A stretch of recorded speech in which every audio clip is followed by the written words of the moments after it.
Gracias, gracias. Bueno, pues después de haber escuchado esta excelente plática del doctor Aguilar Rebolledo, creo que estamos de acuerdo en que la geriatría ginecológica es algo ya actual y que tenemos que ver a un futuro inmediato. Realmente los trastornos no solo neurológicos, sino metabólicos y cardiovasculares nos deben hacer reflexionar a todos los médicos que tenemos contacto con las mujeres y particularmente a los ginecólogos, que es una situación que hay que tratar en forma urgente porque va a tener repercusiones multisistémicas, como podemos verlo. Solamente para ubicar el terreno del climaterio, y que a veces entre los estudiantes de medicina y sobre todo en la población general, a veces hay confusión y hablamos de menopausia y de climaterio como una sola entidad. Recuerden que desde el punto de vista fisiológico, la menopausia determina el último periodo menstrual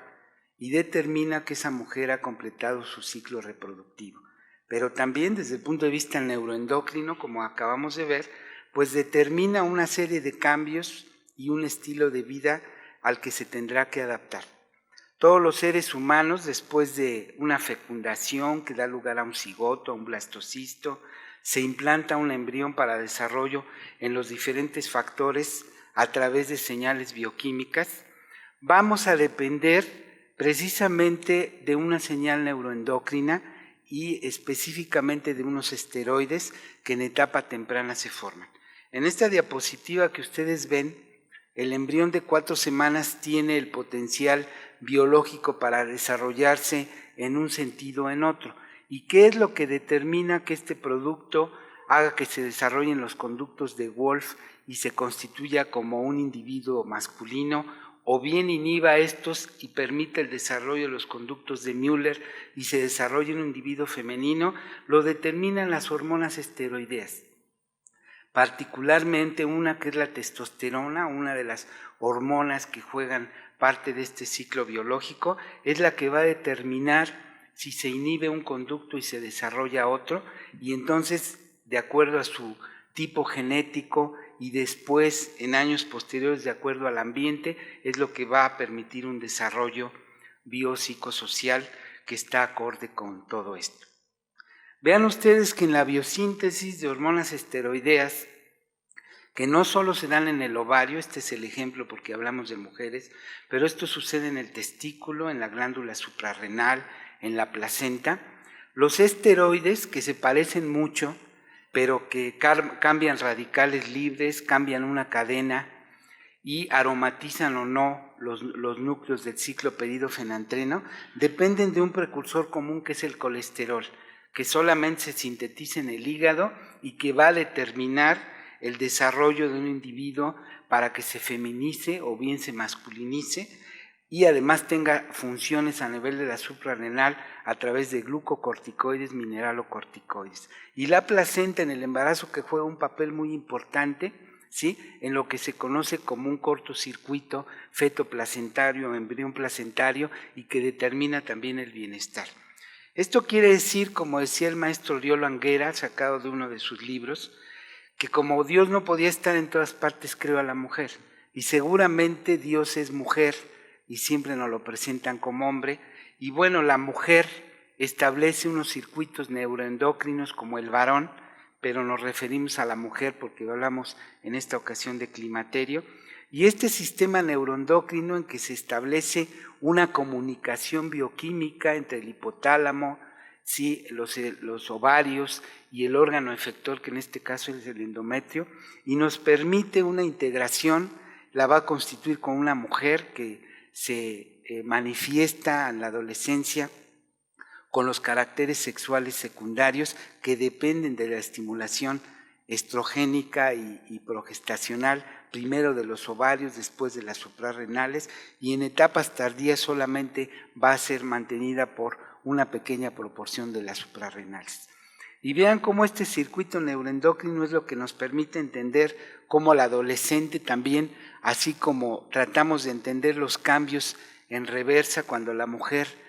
tiene una disminución en la concentración de estas hormonas y se tiene que adaptar, y este fenómeno de adaptación llamado climaterio sufre grandes alteraciones neurológicas como hemos visto, metabólicas, cardiovasculares. También cuando fue adolescente tuvo efecto de estas hormonas y era rebelde y era impulsiva y tenía una conducta especial, pues se estaba adaptando a este nuevo mecanismo. Como ven, en especial la mujer es altamente cíclica,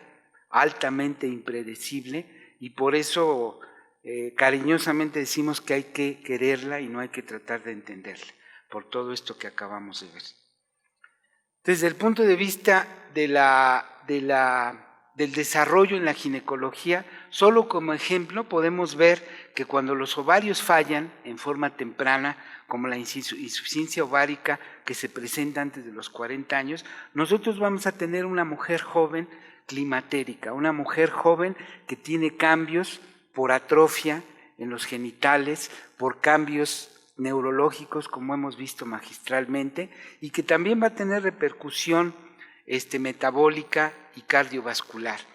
O el llamado síndrome de Rokitansky, que puede ser solo una alteración en el desarrollo de los conductos müllerianos y en que esta mujer puede consultar por amenorrea o porque no puede tener actividad sexual y podrá estar o no con alteraciones neurohormonales y la consecuencia de esto. Otra paciente como la disgenesia gonadal que se ve en las consultas de ginecología y de genética, a donde tiene una alteración genética que va a determinar genéticamente una alteración en el desarrollo de la gónada. Esta disgenesia gonadal, magistralmente representada por el síndrome de Turner, nosotros vemos que es una mujer bajita, que no tiene desarrollo de caracteres sexuales secundarios adecuados, que obviamente no va a tener el poder de embarazarse, pero que además va a tener trastornos ligados al efecto hormonal. El síndrome de Stein-Leventhal en sus dos variedades, el ovario poliquístico, íntimamente relacionado a estas alteraciones funcionales del ovario y que también va a tener una asociación importante con el síndrome de resistencia a la insulina y por eso el efecto. Y no quiero ser repetitivo, ya el doctor Aguilar Rebolledo magistralmente lo tocó, pero quiero hacer hincapié en que todos estos cambios hormonales que se dan genéticamente predeterminados alrededor de los 50 años, están influenciados fuertemente por estos aspectos metabólicos, ¿sí?, precisamente del estrés oxidativo, y que puede ser fuentes endógenas como el daño a la mitocondria, lesión a la cadena respiratoria, reacciones enzimáticas o de autooxidación, o bien puede ser ambientales, y por eso las grandes ciudades y las grandes urbes tienen problemas correlacionados que pueden influir como factores de riesgo. Y ya él lo mencionaba, el tabaquismo, la polución ambiental, la luz ultravioleta, la radiación, etcétera, etcétera. Vean ustedes cómo estos radicales libres, estos oxidantes que pueden ser internos o externos, modifican el entorno, modifican la función de las células, el núcleo celular, y lo va dañando. La peroxidación lípida, por ejemplo, el daño específico que puede provocar, la oxidación de proteínas, la alteración en los nucleótidos y la misma alteración en la producción de óxido nítrico a nivel. Aquí solo por mencionar algunas que ya también la vimos previamente y que son enzimas que remueven en forma intracelular o tratan de evitar este daño por radicales libres, como algún grupo de enzimas como superóxido dismutasa, glutatión peroxidasa, reductasa, etc. Y los antioxidantes intracelulares y extracelulares que ya también tocó el doctor y que son muy importantes en esto.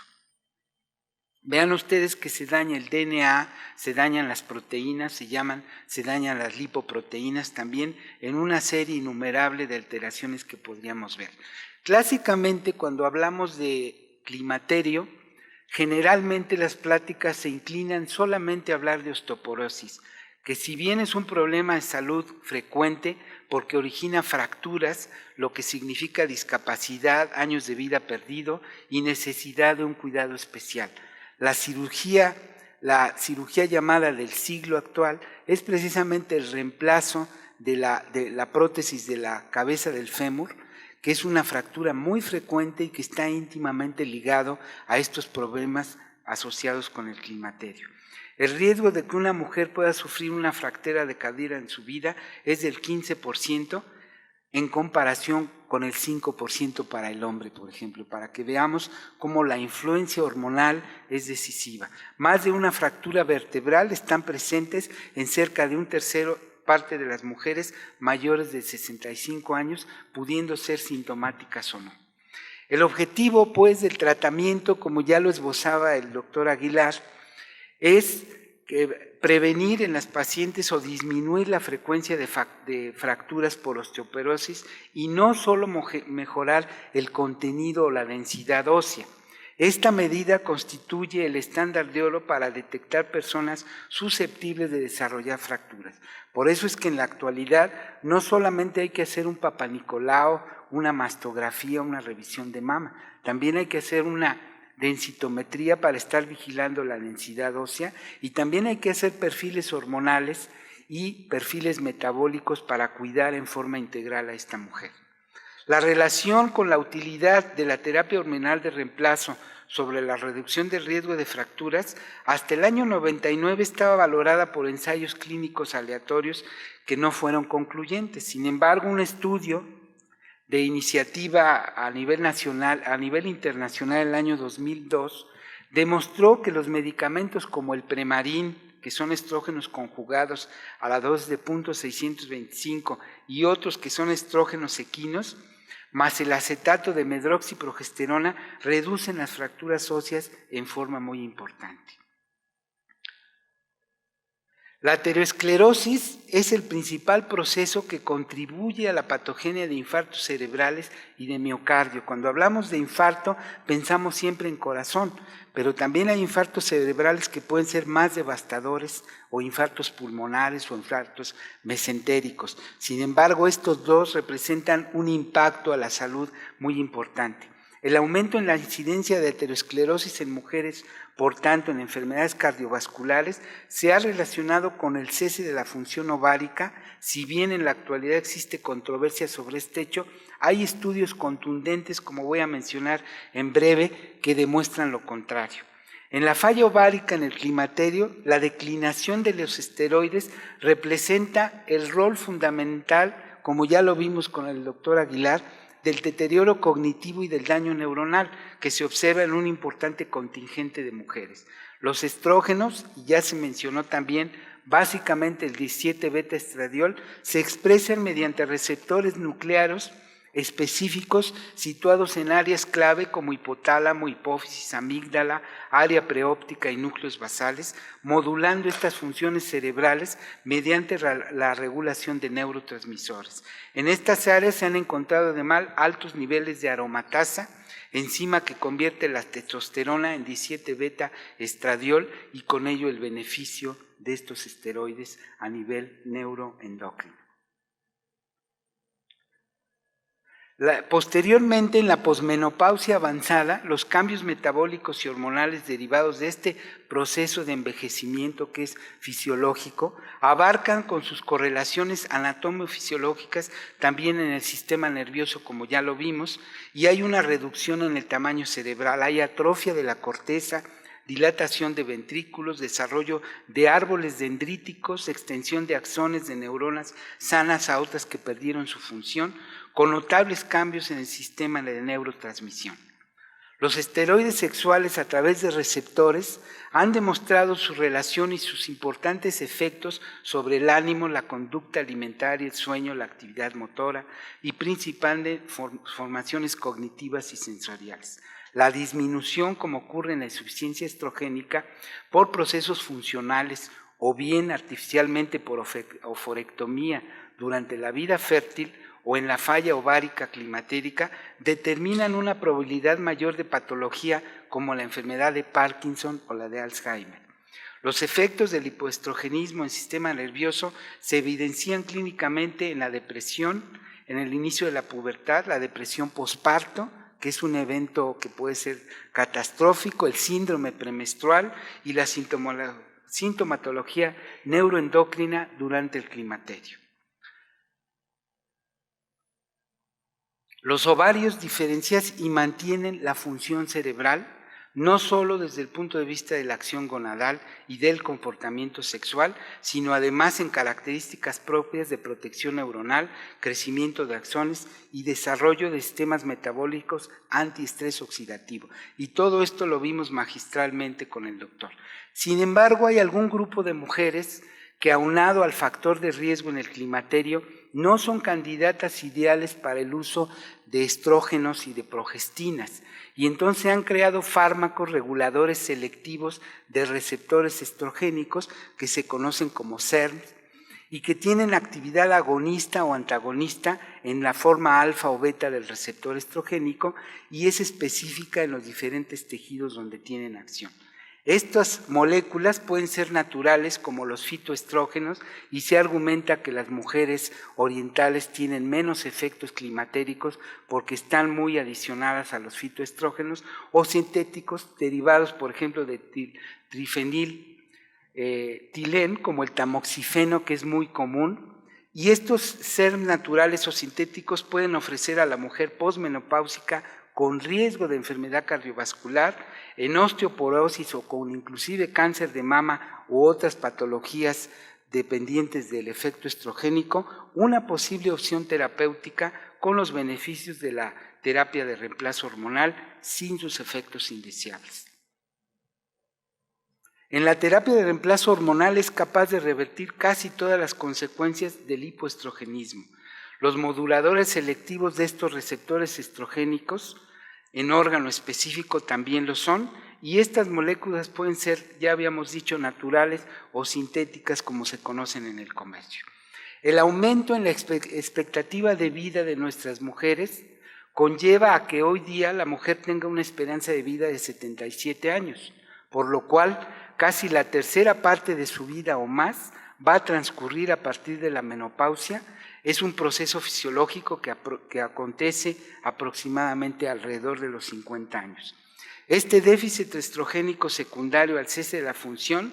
facilita la presencia clínica de bochornos, cambios de carácter, atrofia del aparato genital, y por eso es que es frecuente el cistocele, el rectocele y todas las caídas, todos los trastornos de la estática pelvigenital que a veces requieren el apoyo quirúrgico. Por supuesto, la osteoporosis y la bien conocida enfermedad cardiovascular.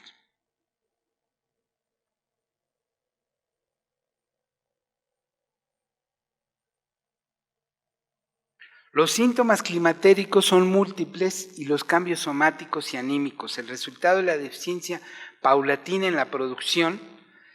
está relacionada con la función ovárica.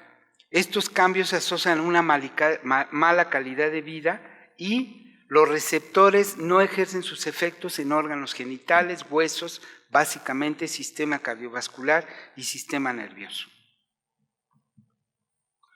En un estudio reciente de nuestro país, publicado en Ginecología Obstetricia de México, con una población de 722 pacientes, se aclaró que la menopausia está entre los 45 y 50 años en el 54% de la población y en el resto alrededor de los 51 a 63. Y la menarca, que es el inicio de este ciclo que culmina en la menopausia y que determina el climaterio, en el 38% inicia entre 9 y 12 años, el 34% inician entre 13 y 15 y un 28% más después de los 15 años. Los cambios metabólicos durante el climaterio deben considerarse como parte del proceso de envejecimiento. La disfunción de los ejes neuroendocrinos y el estilo de vida es lo que determina toda la sintomatología e inclusive la patología.